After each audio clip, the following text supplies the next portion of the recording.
Yeah, welcome everyone to the School of Greatness podcast. We got my man Gunnar Lovelace on. Good to see you, man. Hey, buddy. So great to finally be here. Thanks for being here. Now, you are the founder and co-CEO of a company called Thrive Market. You're an entrepreneur who's built companies, sold companies.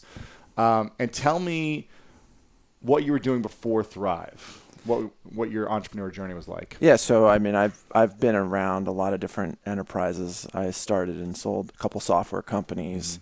Then I started a jewelry company with my mom, and just kind of been very fascinated in social enterprise my whole life. You know, the intersection of business, media, and technology, and the way that can have impact on the world is very exciting to me. You know, I was a full-time activist in college, and you know, it was like the same 1,000 people that would show up at the rallies, and I was like, there's got to be a bigger way to have an impact. And so that was right when the .com boom was starting to happen in 2000.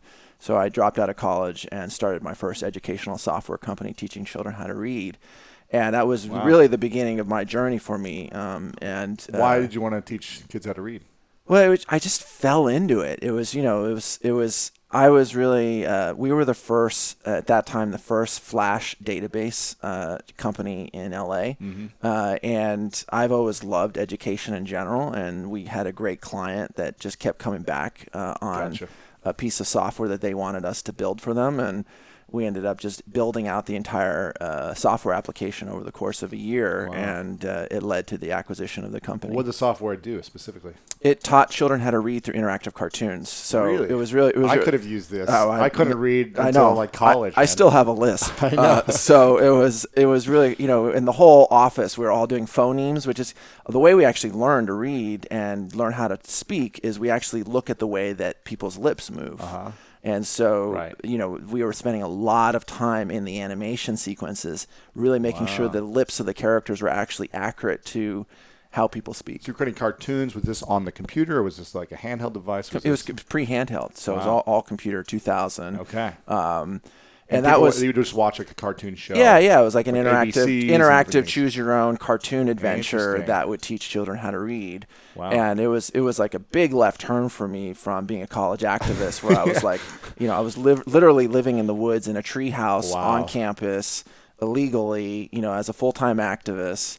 And then just, you know, really felt like I was reaching the limit of my impact. And so I dropped out of school and ended up in this, in this scenario where I was building out this software that I really loved it. So it was just one thing led to another. Which school is this? UC Santa Cruz. Okay, cool. So it's the Banana Slugs, and they have this beautiful campus with like 10. That's their mascot. That's their mascot. Banana Slugs. Okay. Have you ever seen a banana slug? No. They're just like big, fat, like juicy, yellow, bright slug, and you see them everywhere in the woods. And there's just huge redwood trees everywhere, and it's just gorgeous. And I was literally living in a tree house, and I had a little hut, and like we get, you know, there were like 15 of us that were on campus squatting in the woods. And I did that because I didn't want to pay for rent at the time, because I was a full ride scholarship, and I was more interested in like doing art and the activist work that I was doing. Sure. But it was, you know, it was such a big turn for me to like drop out of school all of a sudden, start this company, move to LA. Wow. I'm like a country boy, and 20 years old, 21. Yeah, 21. Wow. And you know, it was a crash course. You know, I'd always been interested in making money. I grew up very, very poor. So it was, you know, for me, it was always like there was a burning desire to be able to provide for myself and provide for my family. Right. But at the same time, I recognized that money was a vehicle for doing good. Right. And so it was a really radical shift for me. And I took a lot of shit from friends of mine that were like, wow, you're such a sellout. You know, you went from being like a hardcore activist, and now you've entered like the corporate world. And so that was, you know, Did you lose a lot of friends in that time? Yeah. Yeah.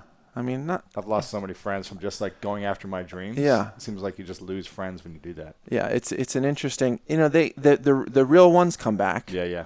And at the end of the day, you know, and then like your work, you know, what you do is helping so many people. Yeah.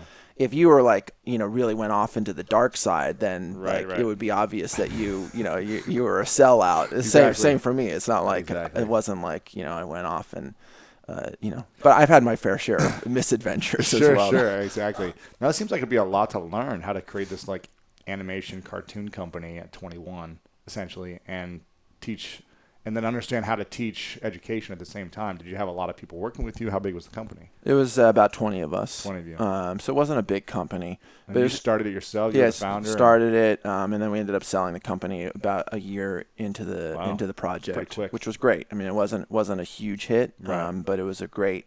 It was like 21, and I Sure. had a nice win. And yeah, I mean, for me personally, I think one of the things that has always been my orientation to life is just like learn as ferociously as possible. And it's one of the things that I tell a lot of my other entrepreneurial friends, particularly women, that I think are actually more qualified than men often, but think that they need to know more and prepare more. And I think that we often overthink what we need to do next. And instead, the most valuable thing that we can do is just put ourselves into the situation, get into the driver's seat, make the mistakes, and right. see the real world dynamic instead of try to overthink it. And that, to me personally, has been such a powerful learning lesson over and over and over again. Like I've never built a company like Thrive Market right. before. We're 400 employees. I've never operated with 400 employees before. But, you just have to you lean into it, and you're honest with yourself and honest with your leadership team, and make a lot of mistakes, and make sure that there's a culture that it's okay to make mistakes while still being very oriented towards excellence and performance, and just be willing to learn. And I think that's and I know you share that. I mean, that's what your work's all about. Yeah. It's interesting you say that, because a lot of entrepreneurs that reach out or email me, and I'm sure you get the same thing, they're always asking a lot of questions. They have fears, they have doubts, concerns about putting themselves out there, creating a product or a company. And they always ask, how did you do it? And I'm always like, to be honest, I was just so ignorant about how to do it that I didn't have the fear of looking bad or looking silly. I was willing to put myself out there and try. Right. And take a lot of action over and over and make mistakes. Right. And a lot of people just aren't willing to make those mistakes. Right. They don't want to look bad to their family or friends. It sounds like that's what you did. You were just willing to put yourself out there and learn as you they're like learning opportunities. Exactly. It is a mistake, but it's also compost for what's going to come next. Right, it's right. like a fertile terrain for which the next seed will come. Exactly. And it's that willingness to just fall down over and over again and pick yourself back up, and there's going to be things that really work well, and all it takes is a few things to work well. That's it. You don't have to be perfect at everything. That's right. And you look at most people that have been really successful in their lives, they've all had similar experiences, Yeah. and I think you sound like you had inherent confidence. I did not. I was really insecure. Sure. And I've always used fear as like a teacher for me. So like wherever I was afraid of something, I would be like, okay, I'm really terrified of this, so I'm actually going to go try to do it because I'm really scared of this. And I can tell, like, that just became an early teacher for me. And I think, to the point of the conversation, I think it's such a powerful thing just to be willing to take the plunge, get into it. And I love the mantra, don't let perfect be the enemy of good. We are always overtraining. We're always overthinking it. We're always trying to make it perfect.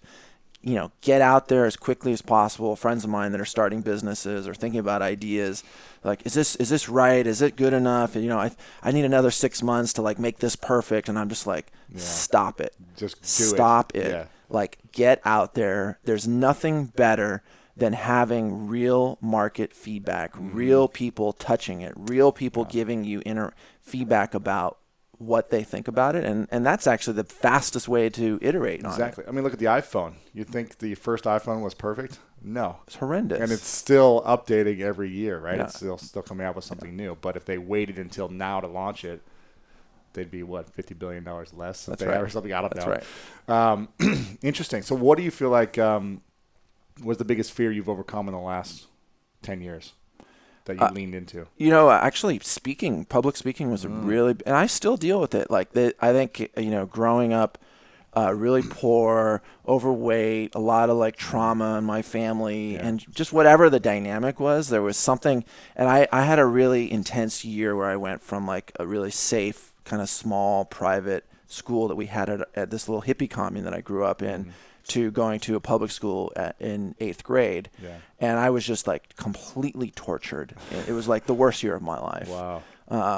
Overweight, last name Lovelace, grew up on a hippie commune from a small town, totally like Lord of the Flies. All day long, I was being, thrashed by the kids there. And it took me years to recover from that. And there was something that happened that year where a really deep insecurity around being who I am or speaking clearly, some insecurity set in there. And so I've had to do a lot of work on that. And I still do. Like, I'll go to meetings sometimes and, I'm the most successful person in the room and everybody there wants to work with me, but I get really insecure. And I'll notice this really deep, latent nervous system thing that I'm still it's just amazing how trauma repetitive, and we all have our versions of that. Yes. And so I think it's just a great example to be gentle with ourselves, to really recognize that we're all working with a great deck of cards and that we all have our different challenges that are really our greatest strengths and our weaknesses as well. And so that's a really clear. And so I've had coaches and I've taken classes and I do improv acting and do things that force me to get comfortable with it. But it's still even starting this interview, I was like, oh, I noticed some anxiety about this. Sure. Yeah. Okay. What do you feel like you've overcome in the last 10 years? That you was a big fear that now you've I've conquered this. I think it's a constant process. So, I think one of the big ones for me is just financial wealth.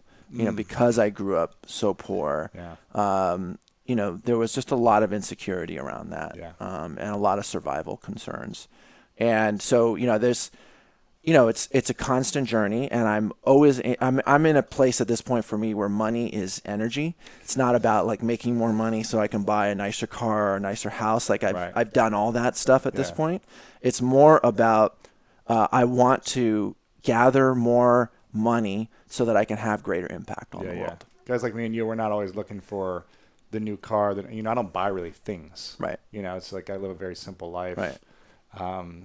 But it's not like I'm looking to make money myself to buy something new. It's I wear usually t-shirts like this all day long. Right. So it's all about the impact. Yeah. And how we can accumulate that and to create better impact. So I like that about you. What do you feel like you do the best at right now?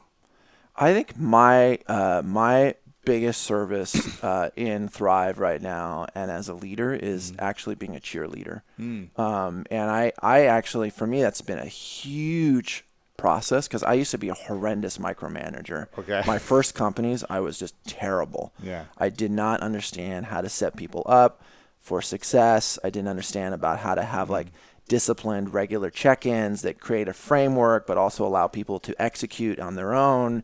And I was just writing people too hard and then also being critical in a way that wasn't constructive. Yeah. And so it took a lot of mistakes in that area. And I've really had to learn over the last 10 years how to attract leadership and really nurture them and empower them. And my job now as a CEO, which I feel is really more about chief energy officer. I'm really there conducting energy, the energy of the organization. My job is to find the absolute best people, get out of their way and make sure that they have the resources they need. And I'm providing light strategic guidance. Yeah. But by and large, my job is just to make sure that they succeed at their jobs. Right. So how do you attract, nurture, and empower? So I think for me, the thing that's been most exciting about what we're doing with Thrive Market, where we're making healthy food affordable to everybody, is that it naturally attracts really passionate people that are interested in that topic. And so I think when one's business, when the thing that we're involved in is inherently of benefit to others, it attracts a different type of person, right? It's not going to be somebody who's just in it for themselves or just in it for money or just in it for power. Bigger purpose. It's a bigger purpose, right? And so, your work, your team, what we do, so many of these new companies that are now emerging where there is a larger purpose to the actual enterprise in of itself, that in itself attracts a really high quality person. Sure. And so that is a really powerful virtuous cycle. And so for me, that's, a big tailwind that we've had in building the company. Right. And so I took that approach when, I brought 3 other co-founders on. And that was really unusual for me as well, because it was like right at the beginning, I gave up a big piece of the company, Right. and I had to share power in a way that I had never done before. So why bring on 3 other people? Well, I recognize that the company and what we're doing, shipping thousands of health food products around the country Right. at low margin is a really hard thing to do. Yeah. And I knew we were going to grow really quickly because of all the partnerships and the value proposition, how much demand there is to be able to access healthy food for less. And so it was obvious to me that if we wanted to succeed at what we're doing, there had to be much more senior people at the table from day one. And so that was it's still a process. Like, I now have a co-CEO, and he's the first co-founder that came on, when it was still an idea, and helped me ideate on it. And really, we raised the first money together, and he's just a phenomenal partner. But, even yesterday, we were we had to really process some great stuff together about our power dynamic and our communication styles. Yeah. And it's a process. It's like any relationship, whether it's romantic or marriage or a business partnership. It takes time. From my perspective, it takes time and a willingness to really communicate. And the beauty is when you find those relationships where that exists, and that you can really build trust that, things are going to arise, but that we share power well, and that we can communicate about anything, and that we're inherently approaching the conversation at all times from a place of, how do we succeed together versus, how do I make sure I'm right? Interesting. So how do you guys, how's the day-to-day dynamics work? Who's leading the conversation? Who's saying what happens? Who's making the decisions? So we divide and conquer. We're because of the scope of what we do, because we have such a complex business so quickly. When we pre-launch, we were 10 employees, and a year later, we're 400 employees now. A year later. So break it down for people. I'll have this in the intro as well, but break it down for people exactly what Thrive is and why you got into this in the first place. Sure. What sparked it? So what we do at Thrive Market is that we sell the most popular organic, non-GMO food and non-toxic products that you would get at a normal health food store at 25 to 50% off, shipped to your home for free. And instead of making money on the products themselves, we charge a membership of $60 a year, like a big box shopping club. Like a Costco. Yeah, like that. And for every paid membership, we give a membership away to a family in need. Wow. And so for me, that's, our whole mission as a business is to make healthy living accessible to everybody. And that's a very deep personal passion of mine. I grew up very poor, grew up with a single mom. Yeah. We're Latino immigrants. I spent 8 years illegally here in this country. Wow. So we really struggled and suffered, and I saw how hard she worked to make healthy choices. And when my mother remarried, my stepfather was running an organic food co-op out of a little hippie commune that we moved to in Ojai, California. And I got to see firsthand the power of group buying as a way to make food more affordable. Interesting. And organic foods. Yeah. And so it was, for me, I always felt like as I moved through my entrepreneurial career, I've actually been I'm kind of a hypochondriac, so I'm always obsessed with death, and I'm I'm always been very fascinated with my physiology and what's going on and what's happening in the health movement in general. And so I've been going to Natural Product Expo West for the last 15 years, and a lot of the brands of the companies we sell, the most popular brands, are friends of ours. Right. And so I've always been God, there's got to be a way to out there and disintermediate the supply chain, work directly with the brand, ship directly to people, make it more affordable, pass those savings along. And that's really, that's what we've been doing as a business. Wow. And it's probably, the fact that you grew up unhealthy, it sounds like, or a fat kid, it probably has something to play into it. You don't want other kids to experience that insecurity and pain that came from what you went through, I'm assuming. Yeah, and actually the irony for me is at that point in my life, I was actually already on an organic farm. Really? But I was depressed, Gotcha. So obviously a lot of what happens with our, lifestyle diseases, there's emotional issues, and then most people are dealing with emotional issues and the fact that we're eating processed food. I was dealing with emotional issues, but eating healthy food. But still, I could see how much it was costing people, and I always felt like as I moved on in my entrepreneurial career that there had to be a way to make this more affordable for people. So you had the idea, and then you found this co-founder and said, "How do we launch this?" Or what was the next step? Yeah, I mean, actually, it actually started very organically, which is that I started setting up wholesale accounts with the brands that I love the most, that I was just spending lots of money on, that I would get my green powders from or whatever it was, and I would like set up because I didn't want to pay. I didn't want to pay retail. Gotcha. And so then I set up these whole bunch of wholesale accounts with my favorite brands. And then started offering it to some like my friends in like my town. Buy this for 20% they're like, off? hey, I want to get those greens at 40% off or whatever it was. And so that was just very, very organic. And so then I started running little Facebook groups where I'd be like, hey, this week everybody can buy this product, and I wasn't making any money. You created your own co-op. I was just testing it. It was like an online co-op. Yeah. Very, very, very informal. Interesting. And as I saw how much demand there was for that, and people were buying. Oh yeah, I mean they were oversubscribed every week. Really? It was just oversubscribed, and so it was obvious to me that there was a lot of demand to be able to access healthy food for less, and I wanted to find a way to do it that didn't take so much manual communication. Like, oh, Joe in Atlanta wants a bottle of, and I got to deal with it, and like his paperwork and process credit. It was just crazy, right? So and you weren't making any money. Yeah, it wasn't. What my goal wasn't to. At this point, I realized there was something happening here, and so now I was just like. I was, doing an MVP. It was total prototype testing, and I was just I was trying to gauge what products people were interested in and how much demand there was. And then you started asking people, hey, how much would you guys pay a month for me to do this service? Yeah. And they're like, I pay. Well, it also just seemed like, because Costco is so successful. Of course. But millennials don't want to go to Costco anymore. No. We don't sell bulk. We sell everyday sizes.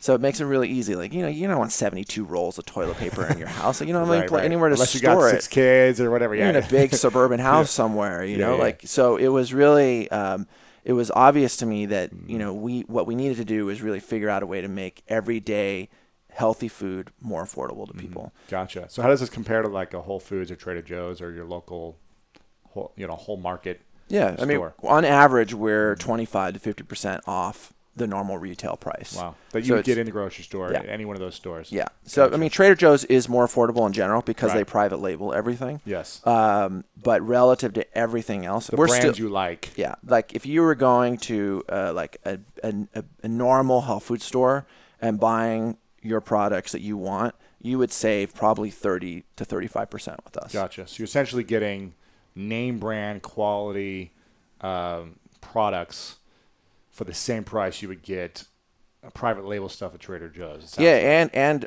it's sometimes less. Gotcha. And it's delivered to your home for free. Right. And how long does the shipping take? It takes a couple days. We have two warehouses now on the West Coast and the East Coast, so we ship directly to our members now within a couple days. Yeah, I made my first order last week and had a nice box come in with everything in there, awesome. all packaged up. It was amazing. Awesome, good stuff. Yeah, I mean it's we try to make it experience, So when you, I mean that's the thing is also like how do you make the box kind of. It was really cool. It was like a welcome message. It was like the whole all post-consumer recycled materials and craft paper, but it's beautiful and it has an aesthetic to it. I mean, I think this is amazing. Even the way it was wrapped was very like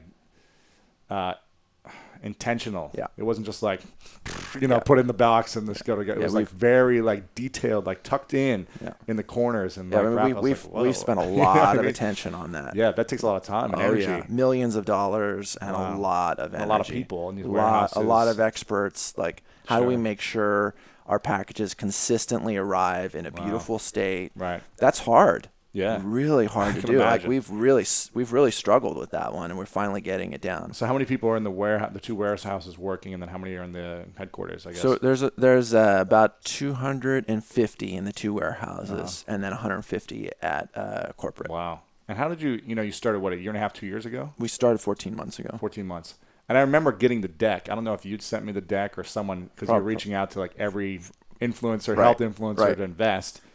And I remember getting this, and I was like, it seems like the deck was like the most incredible deck ever, like that I'd ever seen because I get offers here and there. Of course. And I was like, wow, this thing looks really nice, but I just don't know if they'll be able to pull it off. I'm like, dang it, I should have invested now. But you had so much movement. I just saw it everywhere. Everyone was promoting it, and the results have been incredible for people. So how many are you allowed to talk about? Numbers of how many people, how many customers do you have? What's the retention? What's it like? Yeah, I mean, So we're actually the fastest growing e-commerce company in the history of Los Angeles. Wow. And we've brought on 160,000 paying members in our first year of business. 160,000 paying members. 50, 60 bucks a month? 60 a year. Gotcha. 60 a year. Wow. And we hit, like $85-90 million revenue run rate in our first 12 months. Amazing. So it was really intense process, Yeah, to say I at least. bet. There were a lot of months where we actually had to like turn off all the marketing. No Just- way. Oh yeah. Just couldn't handle it. Even this month, we had to turn off a bunch of marketing because it was just like coming in too hot. Because, the thing is, operations, logistics, member services, those are linear processes. It's not like a Customer software. support, It's not like a everything. software app where like it just booms and it Yeah. scales like infinitely overnight. Like you have to actually have real people shipping real packages and real member You have services. to train them. You have to Yeah, educate. like we want a really high quality, so we don't want to grow too quickly. Like, we've grown really, really fast, but we've actually purposely, periodically throughout the last 14 months, we've purposely like throttled the growth so that we didn't grow too fast. And even then, we still have had periods of time where we would get backlogged or things would go too out of stock or people would try to, call our member services and there'd be 5,000 tickets in front of them. Oh my gosh. And it, like that kind of stuff happens like every month. We have stuff like that going on. Right. Okay. So what do you see next for the company? Are you going to have, fresh meats and produce, or what other things are you going to have in the future? What do you see happening? Yeah, I mean, there's a bunch of different things that we're doing. I mean, one is our mission is just to continue to get better at what we're doing right now. Like we've set a really high bar. Now we need to consistently execute on that. Right. And if we just stay focused on what we're doing right now, we will build a multi-billion-dollar business. Wow. I mean, Just execute what you're good at. Just doing what we're doing right now. Don't try to jump into everything else. We are doing other things, but and that's the beauty of having a really strong leadership team. And two CEOs and a strong co-founders. Like we can do a lot, and we have to make sure that we're so focused on what we're doing. Otherwise, we will lose the critical opportunity that we have. That nobody's doing what we're doing. It's our game to lose at this scale right now. So it's really about staying focused. Also, I think one of the big challenges for us, which we've been doing well at, but it's still an ongoing process, is how do we make sure the culture of the company stays really intact as we grow so quickly? And what I mean by that is we got a lot of really smart people that are passionate working together for the first time. And how do we build trust among them? How do we really facilitate a culture that's really positive, still performance oriented, but allows people to feel safe to make mistakes, allows for really, really good interdepartmental process and communication. And that's just starting to happen, but we have a lot more work to do there. Sure. How are you handling your own internal emotions over the last 14 months with so much scale, from 10 to 400 people, and the success of the company and the pressure or the weight that potentially could come from that? How are you handling it yourself? And depends on the month. I'm blessed to have a great, partner in my life, and She's been really flexible and patient with me, because it's hard. I leave at 6:37 in the morning, and I don't come back till 10 at night. A lot of the time, but we have date night and date day, and like. I make sure I get, 4 or 5 really good sweats a week. Like I go and get some really intense cardio, and, I just try to do like basic stuff, take a lot of probiotics and like ashwagandha and like different things that like keep my immune system and my stress level in check. Fundamentally though, like it was actually more stressful like 4 months ago. Now we're kind of at a place where there's so much momentum and there's so many good people and so many things are breaking our way.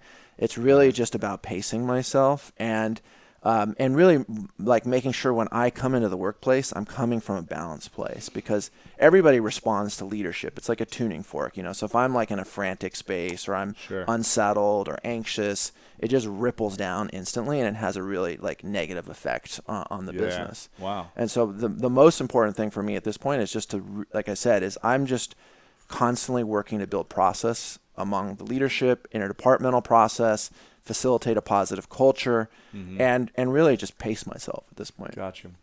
What do you think is your guys' biggest challenge moving forward? besides staying focused, which I think is most entrepreneurs. It is. Yeah, I think that's, definitely, there's so many shiny objects, so Yeah. it's so easy to get tempted by, what's the next thing. And I think, as I said, I think the other big challenge for us as we grow the business is how do we really make sure people that come in, that we really build a culture of positivity and excellence. So like we're just finishing an exercise of our values as a business. Gotcha. And what the onboarding sequence is for new employees. And, like simple things like, I didn't realize before we started the business that how important it was that we really facilitated a culture of positivity. How do you facilitate that? And as leadership, we have to reflect it. And, there's had to be hard adjustments among leadership where there was like complaining or gossiping, like great people, super talented, but just like not coming from that place. And so if some of the leadership is coming from a place of insecurity at that level, it's going to percolate down into the company. And there were some challenges that were happening there. Like there was negativity and complaining and gossip and, subplots and like that, for me, I came back after a trip last September and I was like, we cannot have that happening in the business. And so really making sure that it's safe for people to say what they think, and that it's, that people feel safe pushing back. Just because I ask for something or some other senior leadership asks for something doesn't mean that somebody shouldn't push back and say, hey, speak up. Yeah, speak up. And like, there is a hierarchy and there's power decisions that get made, but at the end of the day, we want to stay a really open culture. Yeah. And we want to facilitate that so that people feel like they're part of the process and there's authorship by everybody and alignment and enrollment. Yeah. I didn't realize how important it was when I started this journey with Thrive Market that, really building a culture of positivity. And that's really, that starts from us, like as leaders, like if we're positive and if we're not gossiping behind people to other parts of the leadership and we're not, acting in a judgmental way, but still like real performance, KPIs and metrics and excellence and deliverables, but positive and loving and authentic. Yeah. The virtuous cycles that emerge from that are so unquantifiable and so powerful. And at the same time, it's hard to do. Very hard to do. It's hard to do. And you can't expect your team to do something you're not doing. That's right. right. You can't expect them to be loving when you're gossiping and angry at each other. That's right. Fighting constantly. That's right. So, yeah, that's great. It takes a lot of practice and does. patience and awareness of what you're creating every single moment. And like there are moments where I'm like just jacked up on caffeine and I'm like too sharp.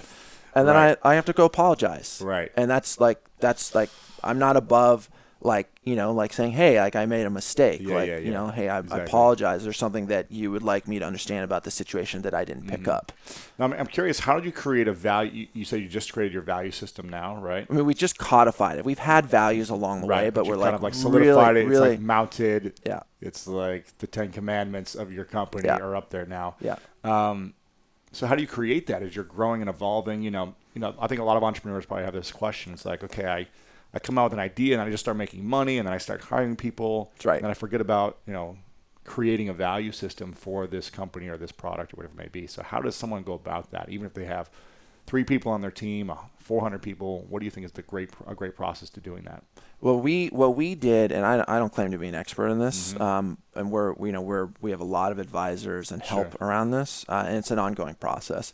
What we did is we've gone out and looked at companies that we thought do it well. And we looked at their values and we've talked to them, and some of them are investors in our business, and we've gone and visited their workplaces and looked at their onboarding sequences and really looked at the way that they have invested in that and successfully nurtured that. And, Tom's Shoes is a great example and Patagonia is a great example. Yeah. Those to me are like 2 of the best examples out there of really successful social enterprise businesses operating at big scale, but they really take care of their employees and they really invest in the culture of what they're doing. Gotcha. And so we basically just, and I would recommend this for other entrepreneurs, find businesses that you think are doing it well and mimic it. And mimic, Yeah, right? exactly. No need to reinvent the wheel. Yeah. And so, we borrowed from a bunch of we gathered 5 different value statements and mission statements and tweaked it. And then we just made it our own, and made what's real about our business. And for us, our business is that, we're focused with passion and purpose and positivity on making healthy living accessible to everybody. And we're focused, with real obsession on our members. Like, if we don't make sure that we do the basic things of taking care of our members that are paying for membership, nothing else can happen. And then everything else stems from that, personal responsibility and authenticity and being able to have a culture that, is really takes care of its employees. And so, that was kind of how we thought about the hierarchy of our value sets. And did you create it as a leadership team? Did you have input from the entire company? Both. Yeah. So we did some exercise company-wide where we asked the entire company to write the things that were most important to them. And then we distilled that through a series of leadership conversations. And now it's all the common themes. Yeah, it's distilling those into 10 key themes. And it actually reflects the entire commentary of everybody, but it's all been distilled down into 10 key points. And then, that's a living document for us. So it's not like you can edit it's done and it will never be changed. I think that's one of the challenges of like the U.S. Constitution or things like that is like we get so wed to things being like the way they are, and we don't recognize that, we all learn and dynamics change. And so for us, it's a living document. We will reflect on it every year and make any adjustments as part of an interactive process. I like that. Very cool. Is there a process or a document that you sent out that you'd be willing to share with people, or like a questionnaire, or that we could add to this? Or? Yeah, I mean, I could definitely get something. Or on send that. me a few questions. That people could use. I mean, there was. I mean, it was really we did it so we do once a month. We do what's called our town hall, and we bring food and like some beers and wine, and it's kind of festive. Sure. And the leadership gives an update on what's happening with the company in the last 30 days, and we take question and answer, sure. and we'll do some exercises sometimes in those. So one of the town halls we did is we had everybody come and just spend half an hour writing about what it was that was important to them, why they were there, what they want to see happen, what they're having challenges with. And then we really worked on synthesizing that. It took a lot of time. I mean, I think that's one of the challenges, right? Like, we're so busy as entrepreneurs. We don't think that this is an important thing. We're focused on getting results in our business, not creating the culture as much and making sure that everyone's happy and connected and all those things. And it's really hard when we're like overwhelmed and we're trying to like either survive or deal with the crush of growth to like prioritize something that's more abstract, right? And it doesn't seem as tangible. Exactly. And I really had to get my head around that. It's been a process for me too, but it's the dividends of facilitating a really positive culture where it clearly reflects the values of the entire company. It's important. It's really important, and it sets up a lot of virtuous cycles. So half of our new employees come from existing employees. Right, and that's because people feel like it's an exciting, rewarding, beautiful place to work. Fun community. Yeah. And so we run a food program, for example. So all the food is paid for the employees. Wow. And we have a big kitchen, a big long 30-foot wooden table, and a cafe. All the food, lunch, organic food, all taken care of. It's simple. It's like a salad bar and sandwiches and great snacks and bars and all that, and soups and just like simple stuff. But still, like, it brings everybody together. And it's our version of the water cooler. People from all departments that don't normally work together get to spend a few moments together and break bread, metaphorically. Sure. And it creates a lot of like interwoven fiber among the organization. And so I think the key thing there, what I tell other entrepreneurs is, pick the areas that you're going to invest in as a business. And, for us, like a food program, it costs a lot of money. Right. How much does that cost a month? It's like $50,000 a month. Right. It's a lot of money. $40,000 to $50,000 a month.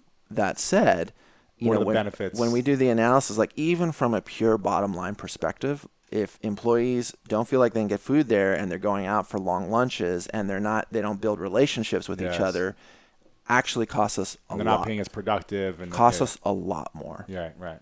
Interesting. This is great. Couple final questions for you. What are you most grateful for in your life recently? I am most grateful for the opportunity to really just be myself. And I think, we talked about this at the top of the interview, and, I've had such a, I've really struggled in a lot of different times in my life, and a lot of like trauma and suffering and insecurity. And I've also been very successful at the same time, like interfacing with more conventional more conventional business world and venture capital investors.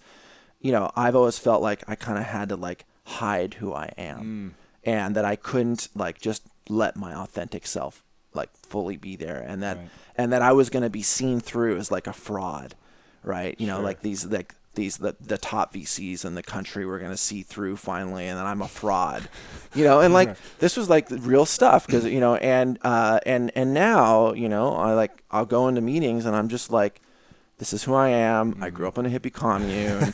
Like, I've seen some really alternative shit in my life. I've really suffered.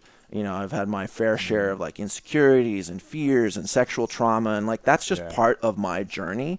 And I just like, I'm practicing authentically letting that be part of my leadership style. Yeah. And I'm so appreciative of the therapeutic part of it, and I can see how it brings people more closely together. When I'm as a leader authentically sharing my hopes and dreams and fears and vulnerabilities, it allows other people to know that they can do the same thing.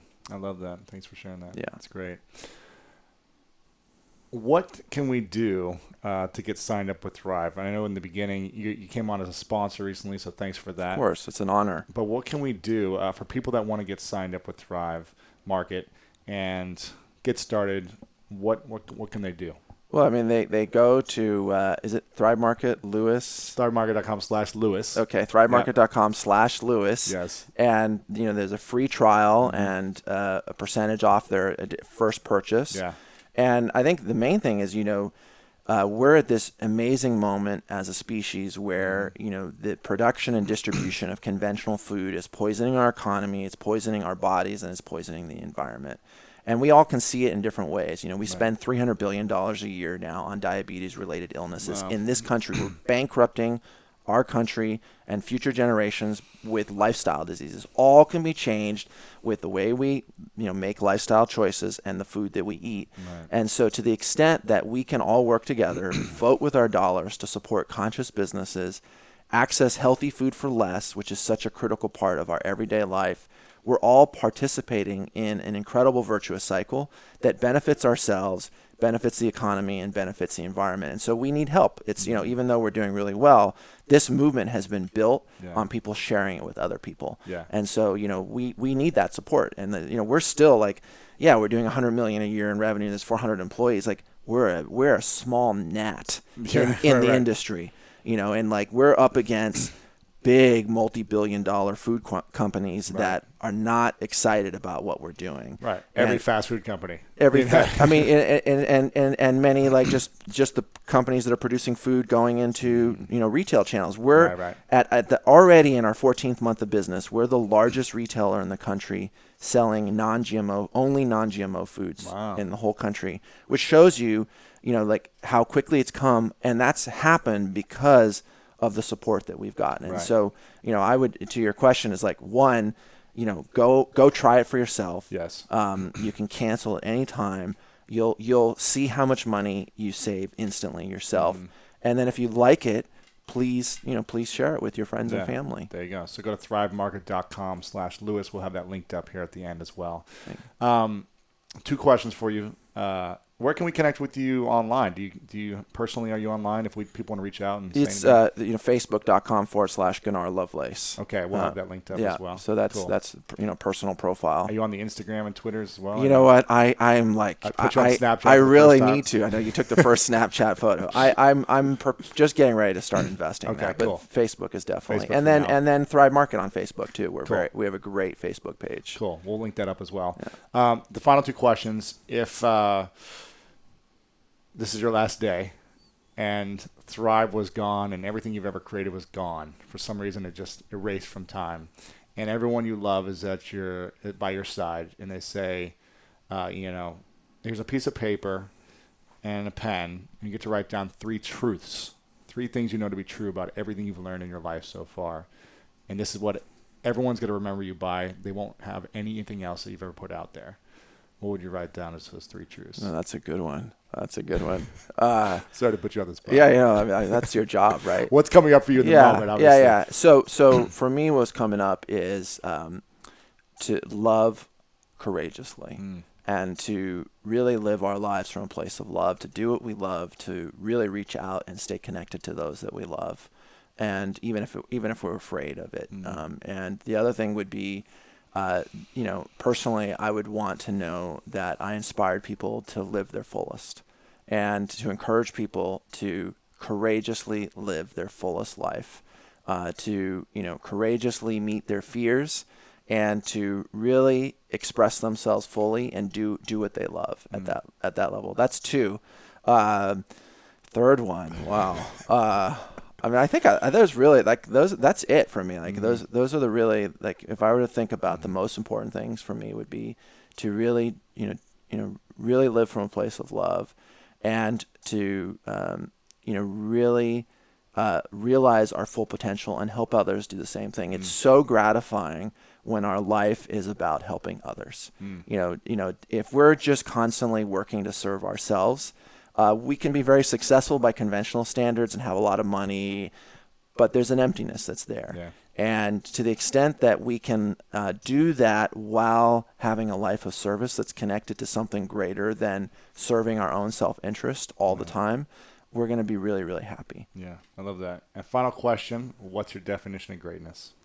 Definition of greatness. For me, it is really about that, is how do I realize my full potential and help others to do the same? I actually think that in the most simplistic terms, that's the meaning of life. If you look at all life is trying to get as big and healthy as possible and to share that information with its kin. A plant is looking to get as big as possible. Right. An animal is looking to get, how it to be as healthy as possible and to have its kin do the same thing. Right. I feel like, greatness for me personally is how do I live from that place and how do I inspire as many people as possible? And I know that's what you do. Exactly. Gunnar, thanks for coming. So much love and respect. I love what you're doing. Thanks, bro. Thank you. Appreciate it. Yeah. Hey guys, thanks so much for watching this video. I really appreciate it. And if you enjoyed this video, then make sure to subscribe to my YouTube channel. You can do that by clicking right here to subscribe, because each week we come out with awesome, epic, and inspiring interviews and messages and videos just for you. So click subscribe right here to get notified of new videos every week. Also, if you enjoyed this specific interview, we've got a lot of great interviews like this that are uplifting and inspiring. So click right here to watch the previous interviews, because the people I've had on are pretty cool and epic as well. So click here to watch previous interviews. Click here to subscribe. I love you guys, and I'll see you very soon.